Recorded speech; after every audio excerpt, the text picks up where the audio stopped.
पैगंबर मोहम्मद उन पर शांति हो से जिन्न की मुलाकात और इस्लाम स्वीकार करने की कहानी इस्लामी परंपरा में एक आकर्षक और महत्वपूर्ण घटना है, जिसे मुख्य रूप से कुरान के सूरह अल जिन्न अध्याय 72 में दर्ज किया गया है।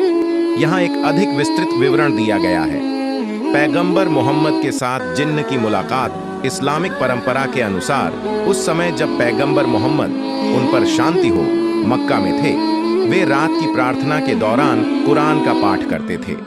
एक रात जिन्हों का एक समूह पैगंबर को कुरान पढ़ते हुए सुन लेता है। ये जिन्न निस्बिन या नुसाइबिन शहर से थे, जो वर्तमान इराक में स्थित है। कुरान से मंत्रमुग्ध पैगंबर मोहम्मद उन पर शांति हो द्वारा कुरान का पाठ सुनने पर जिन्न छंदों की सुंदरता, वाक्पटुता और गहन संदेश से बहुत प्रभावित हुए। वे सुने गए शब्दों की शक्ति और ज्ञान से मोहित हो गए। जिन्न इतने प्रभावित हुए कि वे ध्यान से सुनने के लिए रुक गए।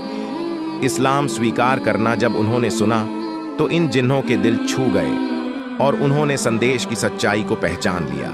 वे अल्लाह की एकता और मोहम्मद शांति उस पर हो कि नबी होने में विश्वास करते थे।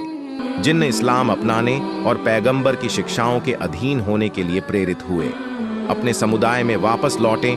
इस्लाम अपनाने के बाद जिन्न निस्बिन में अपने लोगों के पास लौट आए और उन्हें इस्लाम का संदेश दिया। उन्होंने कुरान सुनने और उसमें मिले मार्गदर्शन के अपने अनुभव को साझा किया। जिन्होंने इस्लाम स्वीकार किया था, वे अपने साथी जिन्न के लिए संदेशवाहक बन गए। उन्हें केवल अल्लाह की पूजा करने और पैगंबर मोहम्मद शांति उस पर हो द्वारा लाई गई शिक्षाओं का पालन करने के लिए बुलाया। सबक और महत्व। यह घटना कई महत्वपूर्ण सबक को उजागर करती है। 1. सार्वभौमिक संदेश। कुरान का संदेश मनुष्यों से परे है और जिन्न जैसे अन्य प्राणियों तक पहुंचता है।